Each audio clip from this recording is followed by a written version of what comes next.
boo gis nañ kii di maître El Hadj Diouf daal di génn fële ci benn télé de la place daal di def ab sortie boo xam ne nii ku ci nekk ni ki dem rek teg nga ci sa gët mu mel ni nag moom maître El Hadj Diouf dafa ñëw avancé bu baax a baax ci kii di Babacar Touré waaye itam la mu la yàq ci biir boobule émission ku ne gis na ko lan ngay wax ci loolu. waaw gannaaw bu ma nuyoo Sénégalais yëpp di leen ziara di leen ñaanal atum bi gën. at yi ñu fi weesu yëpp surtout bu daaw bi nga xam ne wax dëgg yàlla ci fitna la commencé te ci fitna la jeex di ñaan sunu borom mi nga xam ne mooy mayee jàmm mu may sénégalais yi at bi ñu nekk mu gën ci at yi te élection yi ñu jëm mu doon ay élection yu apaisé loolu laay ñaan yàlla leneen nag li Maître El Hadj Diouf wax ci Babacar Touré wax dëgg yàlla man amuluma solo man li ma amal solo mooy man paruma man awma camp man awma position bi ma taxaw man journaliste d'investigation ça veut dire enquêteur la c'est comme tey boo porter plainte da ngay dem ci enquêteur day jóg mu enquête ba pare da ngay jébbal procureur man awma procureur sama procureur mooy askanu Sénégal loolu moom d'abord su ma tegee loolu ba pare ma wax rappeler ni sortie Maître El Hadj Diouf du lu ma bett parce que lu ñu doon xaar la bu ngeen ko xoolee 48 heures wala 48 heures moom balaa ma wax defoon naa vidéo expliquer sénégalais yi ne leen coow lii ñu nekk coow lii nga xam ne mooy agité loo Maître El Hadj Diouf parce que Maître El Hadj Diouf amatul benn programme amatul dossier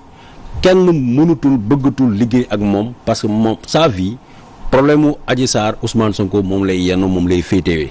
donc nañ ko bàyyi lool parce qu'il n'a pas d'autre chose à faire ñun am nañu yeneen ak yeneen yu ñuy def léegi nag waxoon naa ko Sénégalais damay koy profité waat ci antenne bi bamtuwaat ko moom rek moo desee coow li parce que li Sénégalais di fàtte 400 avocats lañ am barreau bu Dakar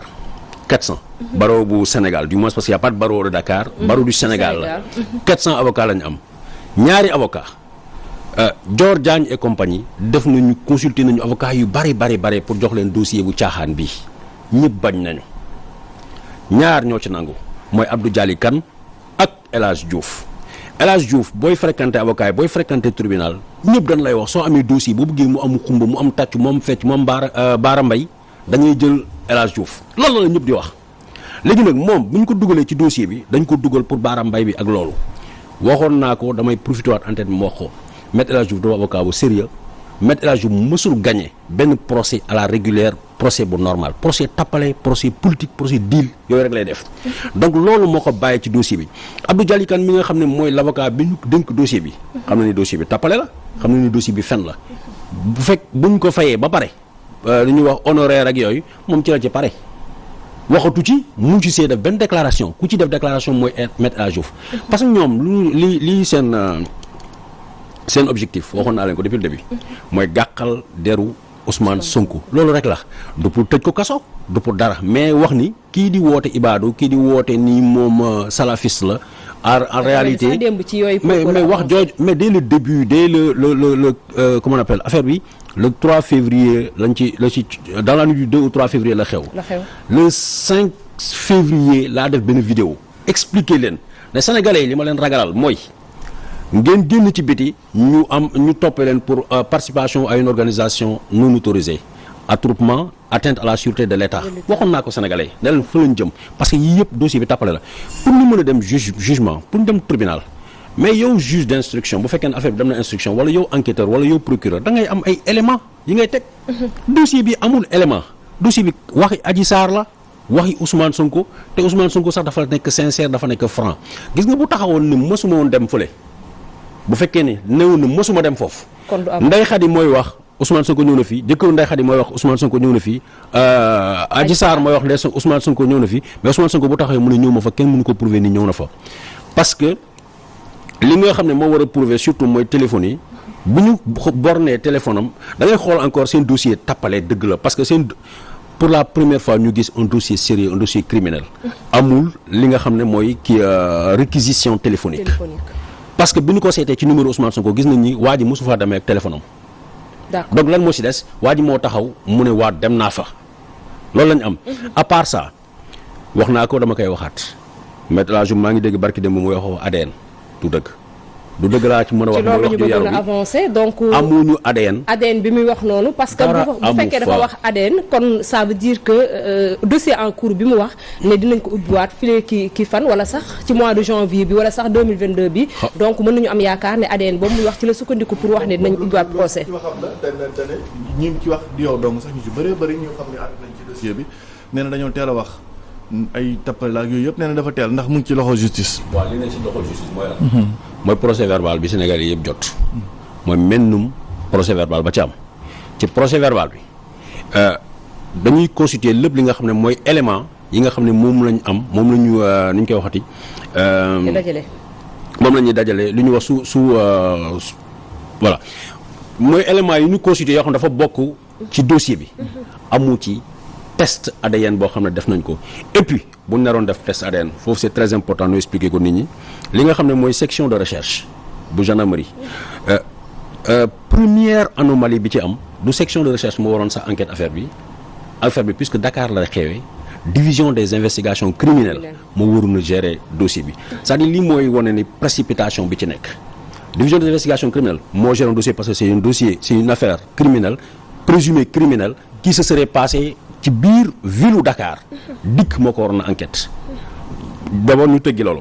li nga xam ne mooy section de recherche bu fekkee ne ñoom dañu am réquisition wàllum viol commandant section recherche mooy bind réquisition au médecin gynécologue bu hôpital du beneen hôpital parce que gendarmerie ñoom kii la ñuy liggéeyee hôpital principal du yow yaay demal sa bopp ab gendarme ngay àndal mu dem jox enveloppe bi médecin bi ubbi ko mu defal la réquisition bu pare ñu ne la yow demal sa yoon enveloppe bi dañ koy jox gendarme mu indi ko yow xamoo ci dara. Kaaw Adji Sarr dañ ko jëlee dans la nuit du 2 février daw ak moom dem seeti docteur Ousseynou Gaye bu hôpital CTO Ousseynou Gaye nag jël si ay mesures am ay ni ñuy waxee jël si ay précautions mu ni kii ma gis de 11 heures plus de 16 heures de temps kenn yeggul ci kawam kii ma gis xam na góor yàgg na loolu la ci wax. procès verbal bi moo génne loolu rapport médical bi loolu la génn kii tëddee nañ ko yàgg na ngeen baal ma ci kàddu gi kii depuis 16 heures kenn tëddeewu ko alors que ci guddi gi muy yegg si ça fait moins de 16 heures parce que yëf yi ay booru 22 heures la yaa ngi ma dégg donc ñoom ñu ne def nañu prélèvement ñu denc ko amuñu droit parce que prélèvement d'abord il faut que le commandant moom mooy requérir pour ñu def ko il faut en tout cas un officier de police judiciaire mooy requérir médecin pour mu def ko buñ ci paree ci loolu résultat yi ñu jox leen ñoom dem nañu ci guddi gi ñu ne indi nañ seen kii commandant bi ne leen jëluma lii ok le lendemain encore ñu delluwaat encore chez le même médecin alors que la norme moo doon ñu dem fële parce que li tax ñu dem ci médecin bi malgré les précautions malgré médecin bi li nga xam ne dafa daw ay responsabilités am dañu waxante woon ak moom ba nu pare te leneen encore lu important li ngeen kii moo tax ma ne leen tout le temps ma ne leen c'est un complot de bras cassés ay cuune ñoo ko tëgg parce que Adji Sarr ci guddi gi bi ñu ko doon jël ils étaient 3 hommes dans le véhicule parmi eux il y avait un médecin d'ailleurs paasu médecin bi moo leen permettre ñu mën a violer couvre-feu parce que bu fekkee ne yaa ngi fàttaliku jamonoy couvre-feu ñun journalistes yi avocats yi médecins yi ak députés yi ñoo am droit circuler maa ngi dégg Boursine mu ngi wax démb ni El Hadj Diouf comment il s'appelle Ousmane Sonko dafa violer couvre-feu violé wul benn couvre-feu am na droit circuler comme man ni ma daan circuler comme juge yi ni ñu doon circuler comme officier policier ou ni ñu doon circuler. d'accord Babacar Touré journaliste d'investigation la Thioro c'est vrai il faut nga génn ci terrain bi am yu bari yoo xam ne da nga koy xam mais am na yoo xamante ne ce sont des questions tellement profondes mën ngay dem ba amee ko ou bien y a des sources yoo xamante ne c'est tellement proche ou bien venant de l'autre camp yoo xamante ne ñoom ñoo lay wax yenn informations yi. waaw xam nga dama koy wax tout le temps les journalistes ñun dañu constitution bi daf ñu reconnaître les mêmes droits que les officiers de police judiciaire à la seule différence que ñun mënuñu jàpp kenn def ko garde à vue ñun la rek lañ mënul am mais lépp luy technique yu enquêteurs yi di dem di def enquête technique yooyu moo war a nekk les techniques du journaliste ça veut dire constatation audition c'est la base de tout léegi nag li nga xam ne mooy complot Adji Sarr bi balaa ñoo ci yegg ay fan balaa ñoo ci yegg tout le monde savait que quelque chose se préparait dans ce pays qu'un complot évident avant tout le monde savait qu'un complot évident se préparait booba en 2019 conseil spécial la woon Pierre Goudiaby Atepa dama ko wax ne leen y a un complot qui se prépare je n'avais pas tous les tenants et les aboutissants wax leen ni mais côté mœurs lañ leen di feeñee bu ngeen ci xoolee balaa ñuy wax Ousmane Sonko defe naa Pierre Goudiaby moo si jiitu ak waxu Abi Ndour ok ki nga xam ne mooy Ousmane Sonko il a été averti depuis très longtemps parce que bu muy fréquenter dafa doon fréquenter benn salon bu nekk Mermoz mu jógee ci salon Mermoz bi pour mu ñëw fii frère am bu tudd Mohamed bu nekk Paris dañ ko informé ne ko Ousmane Sonko na bàyyi salon bi muy fréquenter parce que gars yi am nañu deal bu ñu tëgg ba pare te j'ai dit aux gens jour bu may génnee wax leen ñan ñooy ñi nga xam ne ñoo njëkk a tëgg complot bi nit ñi dañuy tiit ay jeunes Casamance lañu ñoo xam ne ñu ngi ci APR dem demander ay quelques kilifa pour ñu jox leen xaalis pour ñoom ñu exécuter Ousmane Sonko li ñu ma paaka xamu nu ñu koy wax te sa mbokk voilà sa paaka bi lay rey sa mbokk moo koy daas c'était ça mais Sonko moom il s'est entêté parce que li tax mu connaît di fréquenter foofu d'abord première chose bon expliqué na moom mais surtout dafa fekkoon benn xale bu jigéen boo xam ne Badji la sant bu nekkoon ci salon Ndeye Khady donc le fait que mu fekk foofu il s'est senti à l'aise et il a cru qu'il a trouvé un parent moo tax mu continuer di fréquenter salon mais boobu. pourquoi vous n'avez pas alerté Sonko bu fekkee na xam ngeen ni ñu ngi doon préparer genre Fatou su ma la buñ la doon wax ñaata ay alerte la nit ñi di joxe waxuma la Sonko mais ci keneen ak ci keneen ak ci keneen wax naa ko benn jour ne leen comment il s'appelle président Idrissa Seck bu ñu jëlee dossier présidentiel am pour bloquer ko ci campagne présidentielle man maa jël suma téléphone ma alerté ko wax ko ni tel à tel endroit fa lañ lee bloqué 8 signatures nga soxla boo ko defee ñu valider la sa comment on appelle sa candidature. bëri na ci yu mel noonu ci ay complot ba ci man sama bopp ça veut dire ñoom la plupart du temps xam nga Sénégal dama leen wax ni Sénégal bi ñu xalaatoon démb Sénégal boobu nekkatul. et les officiers de police judiciaire les agents de renseignement nit ñi nga xam ne ñoom ñooñu la ñuy contacter bëgg leen dugal seen i complot ñoom bu fekkee ne tenue ak salaire bu ñu leen di jox tax na ñu bëgg a def li leen gars yi defloo mais bëgg seen réew bëgg ko ce pays bi changer day tax ñu alerter ñu à temps à plusieurs reprises man il y a quelques jours dañu saboter sama oto pneu avant yi la ñu dévissé de sorte que su ma dawee daw pneu yi goujon yi dañuy damm oto bi def tënu loolu moo nekkoon seen programme parce que man ak sama équipe dañu doon dem Bamako dañu daw ba Kaffrine ma dégg pëkk bi ma ñëfee oto bi mu ngi woon à 120 km/h ma ñëfee ba stabiliser oto bi ba ma xoolee dama gis goujon yi 4 goujon yëpp dem nañu ba ma woowee mécanicien mu xool mu ne ma mais sa pneu devant yëpp la ñuy dévissé xamoon naa man am na complot non nit a ko def dul jàpp naa parce que man amoon naa ay alerte mais sama alerte moom c'est li ñu doon exécuté ci man Casamance lañ ko doon defee ñu boole ma ni ay MFDC wala ay rebelle wala yu mel noonu quoi comme ni ñuy def ay Samsidine Aïdara ak affaire gars yi ñuy rey à la veille de Tabaski wala yu mel noonu après dossier bi du yem fenn pour man ci loolu la doon dem alerte nañ ma à plusieurs reprises ne ma bàyyil Casamance bi ngay dem mais surtout booy dem bàyyil di dugg ci àll bi mais ces alertes là ça revient toujours dañ lay wax lii dafay xew à tel instant léegi nag yow yaay anticiper est-ce que bu ñu ñëwaatee Babacar ci li nga xam ne moom moo indiwaat wax ji mu di sorti maître El Hadji Diouf ni ki démb mais gis nañu acharnement bi nga xam ne nii ni ki démb def na ko te mu nekkoon lu yàgg gis ci yow ci sa kaw ci Ousmane Sonko waaye itam ci Pape Alé Niang ak keneen mu di Pape Ndiaye bi nga xam ne ni tey ji moom moo nekk ci wàll gis nañu acharnement boobu nga xam ne ni tey ji mi ngi koy def nan nga gisee loolu ak nan nga jàng ba pare gis nañu ab vidéo boo xam ne itam génne nga ko pour di ko avertir que su noppiwul di nga avancer waaw kay di nga génne leneen bëgg nañ nag ni ki tey jii ñu daal di xuus ci loolu Babacar puisque bëgg nañ tam ñu ñëwaat ak yow ci maître El Hadji Diouf ak moom tamit viol bi nga xam ne nii jiiñoon nañ ko fële ci France bëgg nañu exactement waaw ci boobu xam nga luñ ko jiiñ France waxu viol boobu France la ma fekk porte-maillot méridien porte-maillot lay fii xewee ndeysaan kenn koo xam ne tey foog na ni xaritam la man moom ma woo ma nekk Paris mu ne ma Babacar dawal ma hôtel tel maître El Hadji Diouf jàpp nañ ko fa pour affaire de viol. bon loolu damay bañ a. xuus ci loolu kon yow mbir moom fekk nga ko. Paris la ma fekk la ko waxee daw nga dem. Paris la ma fekk dem naa bu ñu koy jàppee bu ñu koy auditionné PV yëpp gis naa ko après bu ñu koy jugé maa ngeen tribunal mais damay bañ a dugg. est-ce que maître El Hadji Diouf moom ci jamono jooju xamoon na ne yow fekke woon nga loolu lépp ba xamoon nga loolu lépp finalement El Hadji Diouf xam na ni xam naa ko. El Hadji Diouf bi ma mujjee waxante ak dama doon wax ak moom. man dama la wax ak El Hadji Diouf li ma boolee man ak moom mooy dossier Batolo Joola bi ñu ko defoon mu nekk avocat mu dem fexe pour bu ñu doon toppee officiel sénégalais mu ñëw fen sénégalais excusez-moi l'expression mu ni leen France toppeetul kenn dara gagné naa victoire le lendemain ma génne benn article boobu maa ngi liggéey l'observateur ma génnee wone li nga xam ne muy décision bi wax leen ni du dëgg ma ne leen nag averti leen autorité sénégalaise képp ku fi jaar si ñi nga xam ne moo doon ku tuddoon Gomis xaw ma nan Gomis ainsi de suite ma leen bu ngeen jaaree France nan leen jàpp léegi nag Gomis boobu xam naa gëmu ko gëm na li Maître El Hadji Diouf wax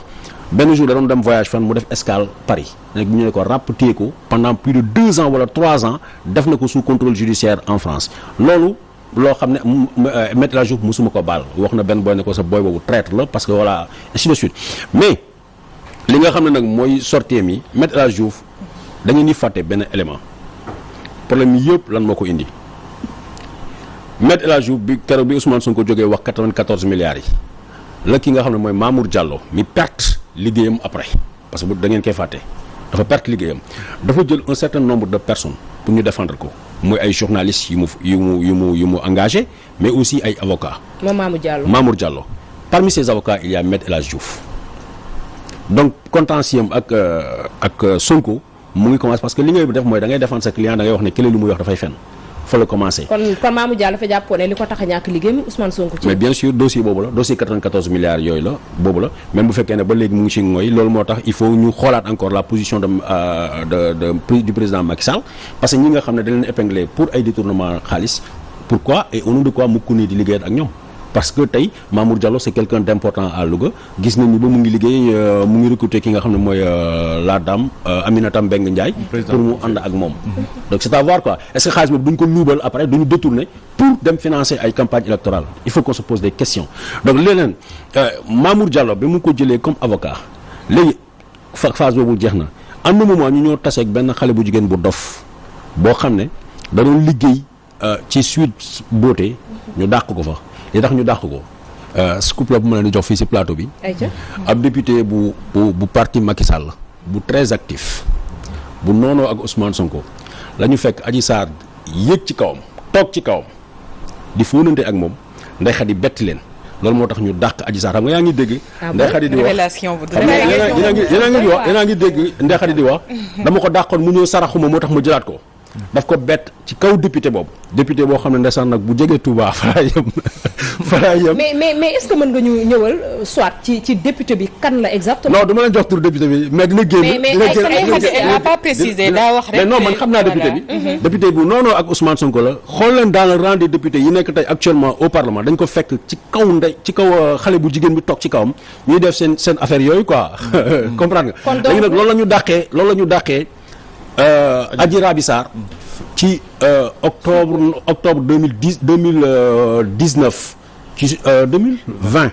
ci Sweet Beauté mu dem nag ci diggante bi mu delluwaat ci madame Faye mi nga xam ne mu ngi fi Liberté 6 mu fay liggéey comme jànk parce que lu mu koy defal mooy nettoyer ci appartement bi ci kaw ak ci suuf léegi nag bu fa femme bi nekkule bu ñaw nit ñi ñëwee pour jël seen ñaw moo leen koy jox ainsi de suite mu nekk ci koñ bi taxawaalu di wax ni man star laa woon damay ainsi de suite Ousmane Sonko ba ki nga xam ne mooy Sidi Ahmed Mbaye dégg wax jooju mu waxante ko ba wax ji dugg ci nopp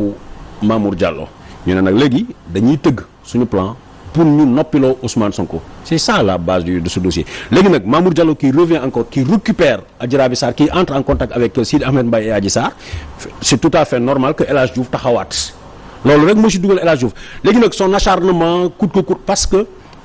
mais acharnement bi ay taskatu xibaar ku ci mel ni yow Pape Ndiaye mi ci Walf. waaw man garaawul man li ma mën a saaga garaawul xam nga man. mais démb li mu leen wax tamit dafa doy waar pour man loolu amul solo xam nga lan moo am solo xam nga lan moo am njariñ. lan la ñu mën a def ba Sénégal avancé Sénégal nekk ci jàmm mais wax ni Babacar Touré ay fen lay wax te lu muy wax chaque jour bu la ngeen ne bu ñu ne fen la le lendemain ñu teg ci seen bët keroog bu may wax dafa daw seen kër nee nañu du dëgg dañuy porter plainte ani plainte bi da nga ko gis Adji Raby Sarr dafa nee nañu Adji Raby Sarr génn na ne li Babacar wax dëggal dama toxu mais pour la première fois ci histoire du Sénégal kan mooy toxu di tëb balcon dañ ko mës a gis dafa tëb balcon daw.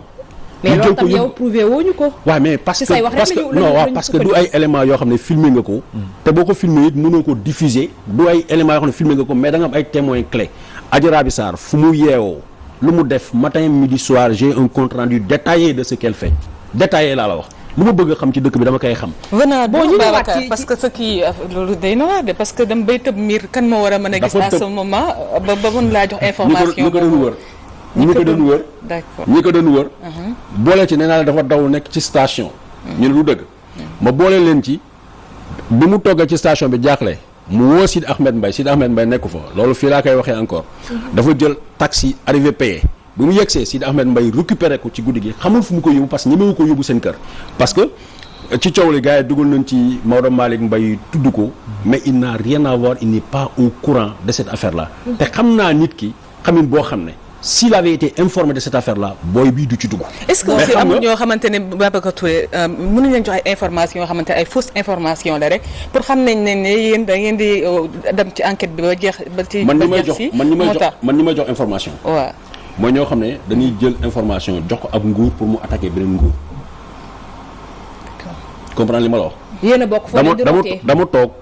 fii laa toog ngeen ne aji xale bu jigéen bi mu tudd encore jaari sow ngeen ne réer na. adduna bi yëpp di ko wër. ngeen ñu woo ma dañ ma saraxu ne ma ngir yàlla seetal ñu ko.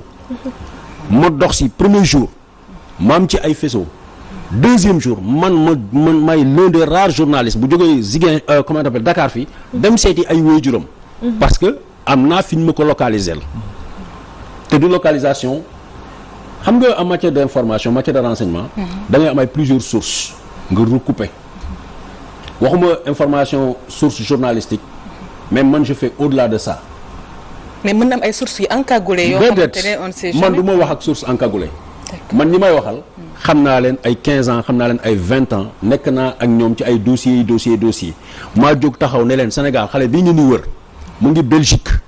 moo demu boppam réerul pare naa ci coow li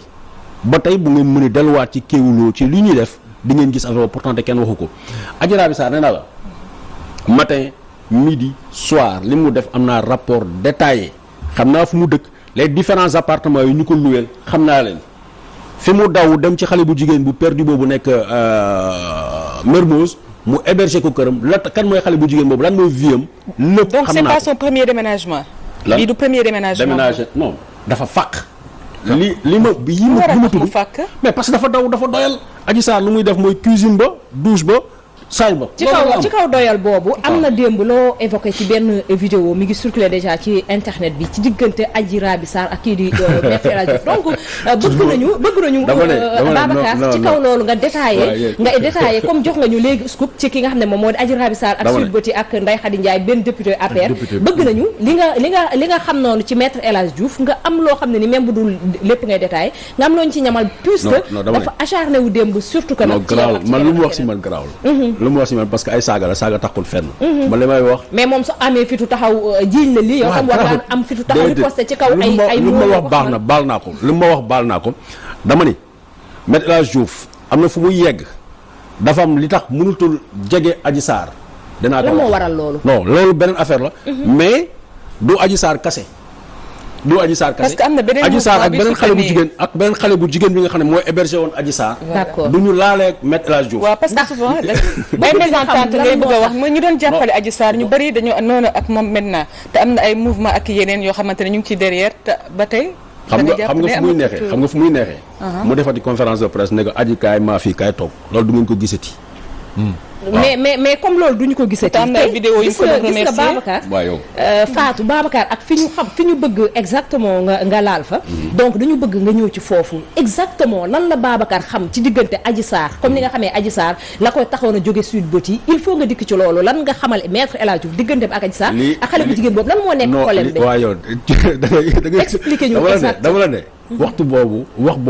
waxam jotagul mais Maître El Hadji Diouf li mu def. mais su Maître El Hadji Diouf yow yaa ngi ci dossier bi moom mi ngi ci dossier bi yaa ngi def say investigation moom mi tey wax na ne test ADN dina tax ñu ibbiwaat li nga xam ne moom moo di dossier boobu kuy wax te waxu test ADN donc ça pour que ne ñoom ñu ngi taxaw seen position ba léegi te ñu ngi am espoir ne dinañ am loolu yaa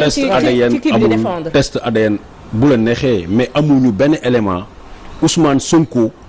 tey ku mu tegaloon fii kaamil alxuraan ma teg sama loxo ni sequl dara lu sexuel ak Adji Raby Sarr nag Ousmane Sonko mbaa yow li nga xam ne mooy li am mooy Ndeye Khady moo def erreur de casting 2 fois mais Babacar ci li ngay avancé nii est-ce que da nga ko fekkee. ci waaw diggante parce Adji Raby Sarr que ak ki nga xam day mel ni journaliste partisan en fait lañ ko bëgg a traité parce que ci affaire Adji Sarr am na ñu bëri ay journalistes partisans peut-être mën nañoo wax ne Babacar Touré ci camp wu Ousmane Sonko la bokk peut-être moo tax parce que joxe information dafa nekk lu sensible bu fekkee ne da ngay laal bu fekkee côté nguur bi parce que deux partis la opposition ak pouvoir bu dee da nga laal côté bi mën nañu wax ne partisan nga parce que côté Ousmane Sonko nga bokk bu fekkee ne da nga défendre nguur gi tamit mën nañu wax ne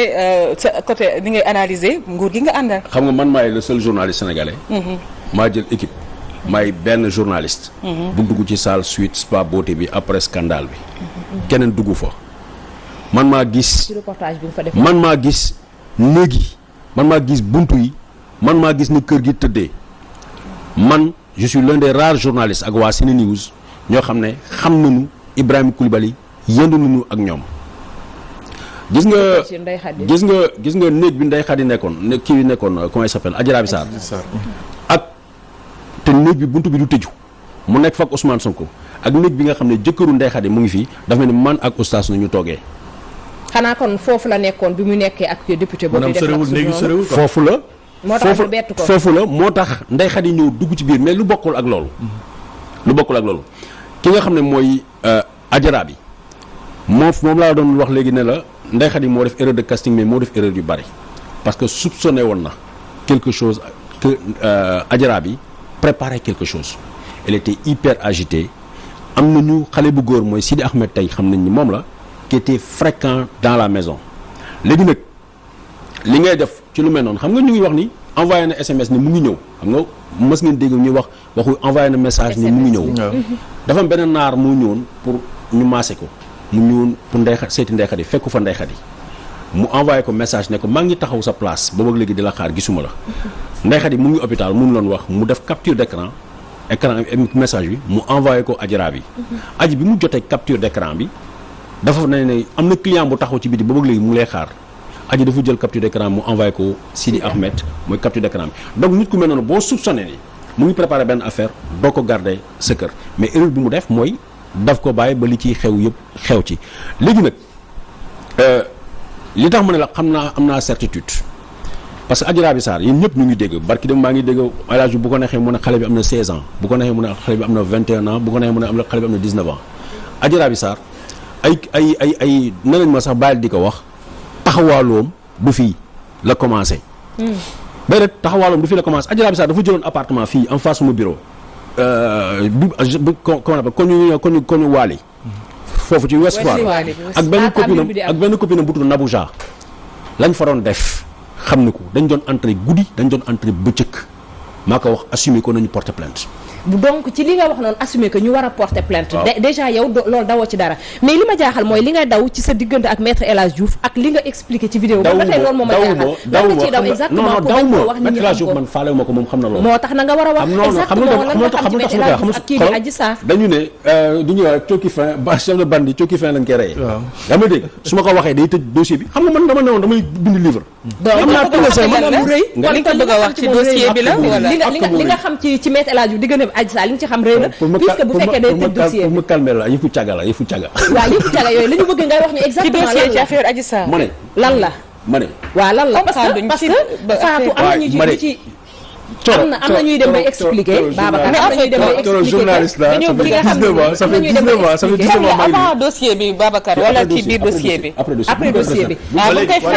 sax ñuy dem bay avancer que maître El Hadj Diouf sax dafa ëmbal déjà am na ñuy avancer ci loolu seen affaire la loolu seen affaire mais xam naa ni Adji Raby Sarr bëggatul gis El Hadj Diouf bëggatul wax ak El Hadj Diouf bëggatul taxaw ci El Hadj Diouf bëggatul El Hadj Diouf jege ko du moom rek. xale bu jigéen bi nga xam ne nga jege ko ba pare ngay continuer di ko défendre. loolu war a mën a nekkee parce que dafa ridicule moom lii mooy gagne-pain am moom bu taxawulee wax Ousmane Sonko violeur doo am leneen lu mu def. amatul dossier amul dara. d'accord li muy def mooy dossier tapalé c'est tout. monsieur Touré après ñu dugg ci beneen dossier baa ngi si yoon. yaakaar nga ne dañ dem procès. procès waaw. pour dem procès dans un pays normal un système judiciaire bu taxaw bu ñu jëlee dossier bi yónnee ko instruction déjà il fallait que procureur mu gis ay éléments yoo xam ne xalaat na ni c'est suffisamment dëgër pour mu yónnee ko instruction mais gis nañu dossier bi amul dara mais le procureur s'est entêté Bassirou Diagne Serigne Bassirou Diagne yónnee ko procureur léegi juge d'instruction dafa war a càmbar instruction mooy lan enquête mooy seet juge d'instruction dama koy rappeler toujours son devoir c'est comme un officier de police judiciaire. D'accord. dafa war a auditionner dafa war a constater mais déjà xam nga nee naa la constat et audition fini perte nañu élément bu important mooy élément de constat mooy lan nee nañ la yëf yi ci Walfadjri laa ñëwee ñu agressé ma nan kan ma fa nekkoon salle yi nan na fa tegee da ngay ñëw nga xool est-ce que Babacar Touré li mu wax studio bi noonu la mel salle bi noonu la mel néeg ba noonu la mel. D'accord. tey néeg ba yëf yi amee kenn mënu fa demati parce que fexe nañu ñoom ñoo fexe dañ gis borom kër gi pour mu dàq ndeexal yi ak jëkkëram ñu génn fa ku génn foofu dafa génnaale meuble yi alors que juge d'instruction yeggu fa juge d'instruction mosu fa yegg donc juge daf ko soxla yooyu day compromettre donc problème bu mel ni bu amee dañuy figé dañuy bloqué kër gi kenn du fa dugg comme ça ñu mën a ñu wax bañ a souiller. d'accord ñu ubbi yeneen ci information comme ni ñu ko waxee woon ci njëlbeen gi. démb lañu mën nañ ne anniversaire village boobu di Bafa Bayot waaw comme li fa xewoon Bafa Bayot goog nga xam ne nii ay sunu ay compatriotes comme ni ñu koy waxee ay doomu Sénégal ñoom ñoo fa ñàkkoon seen bakkan ndax il faut ñu ñëw ci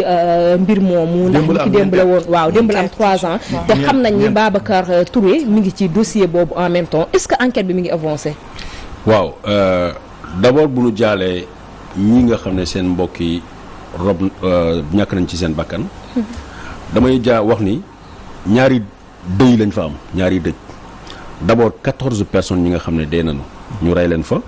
boole ci am na keneen kuñ ci fekk defe naa mooy 15e personne parce que bu ñu foree 14 yi le lendemain gis nañu kenn ku sant Insa Manga defe naa boo xam ne après le bombardement de l'armée il y a 15 morts ñuy jaalee seen i mbokk mais xamal leen ni même modus operandi bi am na fukki bakkan ñoo xamee rodé nañu noonu mooy le 23 octobre 2011 rey nañu de la même manière que nu ñu reyee 14 yi reyee nañ ko 11 doomi Sénégal en 2011 le 23 octobre ba tey mosuñ cee jàpp kenn présenté wuñu kenn tribunal alors que ñii ñu jàpp ñu rey 2018 dañu dugg ci àll bi ay 7 heures du matin ñu jàpp leen rangale leen toogloo leen fenn ba 11 heures di jot ñu tëral leen dóor leen ay bal ci bopp 2011 même chose ñu jàpp leen tëral leen 11 xale yu góor yoo xam ne dañu demoon uti bois pour jaay ko ñu dóor leen bal dara amu ci 2011 2018 chaque fois presque à 1 an de l'élection présidentielle. Présidentielle 2012 présidentielle 2019 pour cette fois-ci ñu ni parce que am na ñu ñuy wax ay monsieur Casamance parce que am na nit ñoo xam ne seen cin bu baxee rek dossier Casamance a tax ñu ne il faut ñu jàppale gendarmerie bi pour ñu trouver ay coupables c'est comme lan c'est comme Adjara bi Sarr bu ñu jàpp ne ko dem seeti ko ne ko jouer le rôle bi quoi dinañ la jox xaalis ñu gis benn waa ju tudd Maurice Badji ñu proposé ko promettre ko ne ko président dina def lii mu ne d'accord ñu endossé loo ko un rôle koo xam ne jàngul jongul ngeen baal ma expression bi ñu ne ko mu ne da ngay inventé histoire da ngay wax ni diw ak diw ñoo ci bokk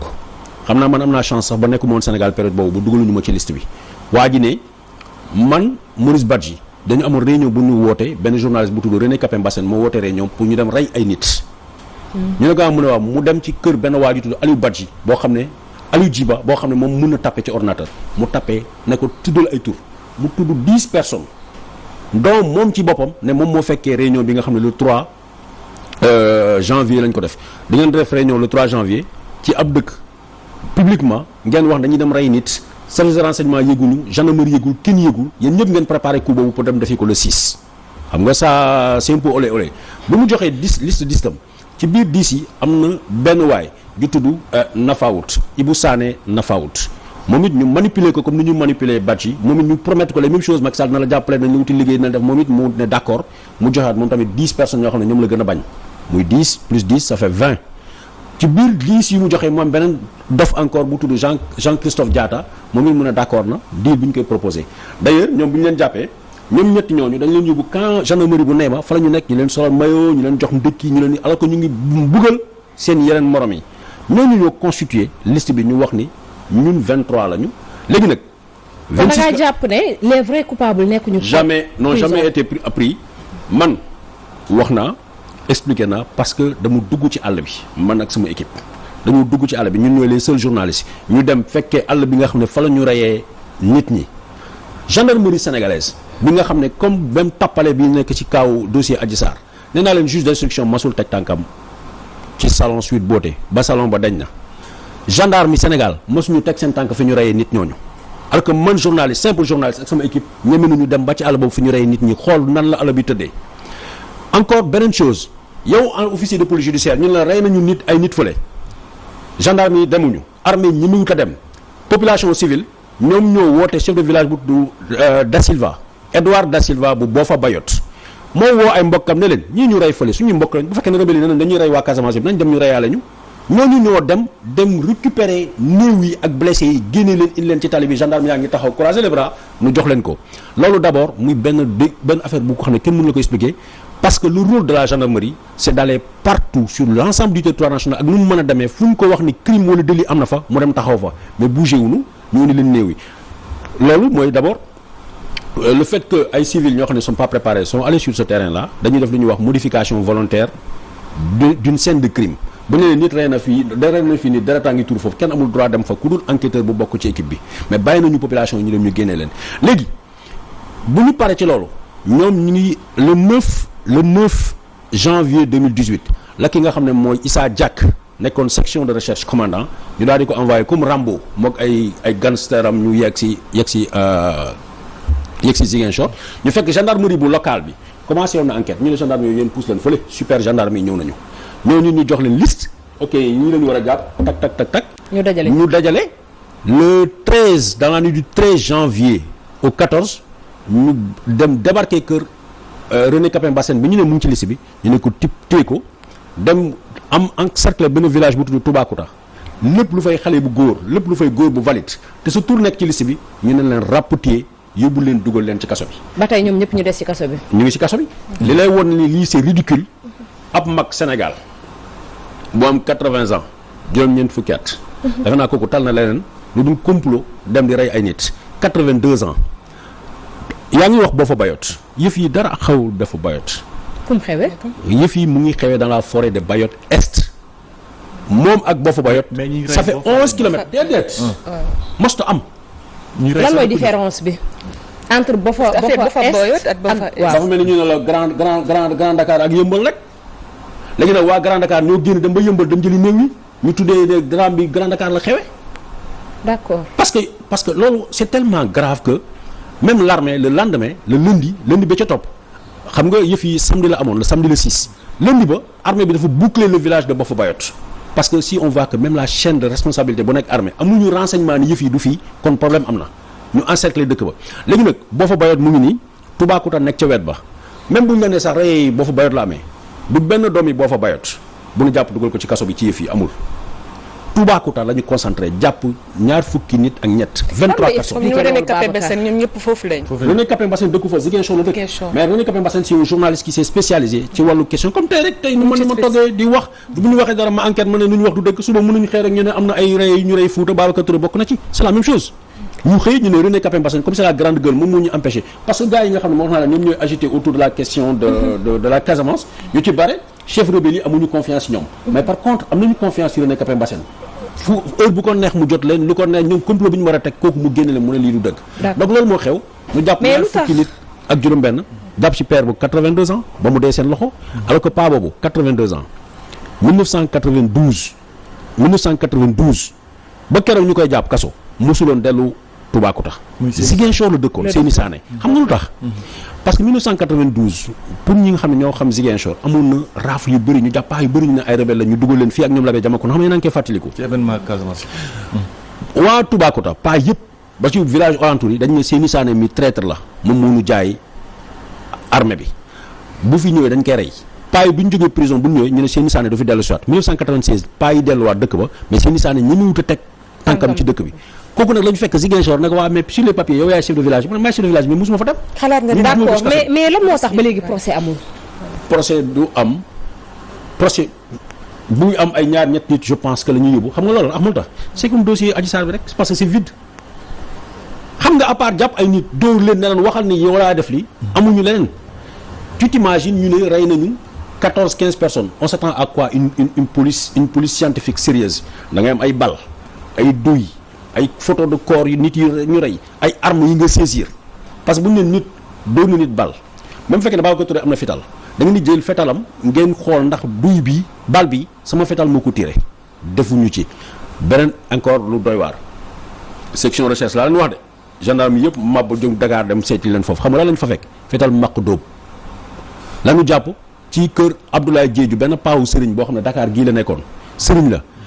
ñu jàpp ko si doomam bu tudd Cheikh Omar Diédhiou mu ne fetal bi sama papa moo ko moom an sa papa mu ngi Dakar lan la mu sëriñ la ñu ne ko nu ñëw paa bi jógee Dakar fii ñu jàpp ko ne ko ràpp ci kaso bi mu ngi foofu ñeenti at fetal maq dóob fetal de chasse à part loolu amuñu leneen parce que am na ay arrestation déjà xanaa dina am procès xam nga lan mooy am dans un état normal nos lieux pour tous ces gens là benn fetal la ñu toppee la ñu fekk ci loxol Cheikh Omar Diédhiou lu ñu koy toppee peut-être détention d'armes sans autorisation loolu maximum defe naa 3 mois de prison la war ko weesu alors que jëlal nañ leen ñeenti at beneen encore article 5 de l'UEMOA dafa ne dès les premières heures bi nga jàppee nit pour garde à vue da nga ko war a présenter à un avocat ñun mois de septembre lañu gis ab avocat d'accord gendarme yi demuñu perquisition demuñu ci defuñ ci enquête sur les lieux du crime juge d'instruction ba tey ñaari juge d'instruction Augustin Diouf ak beneen bu sant xaw ma nan masuñu dem fi ñu reyee nit ñi mais pire ñun gis nañ ki nga xam ne moo dem jëli néew yi wax na vidéo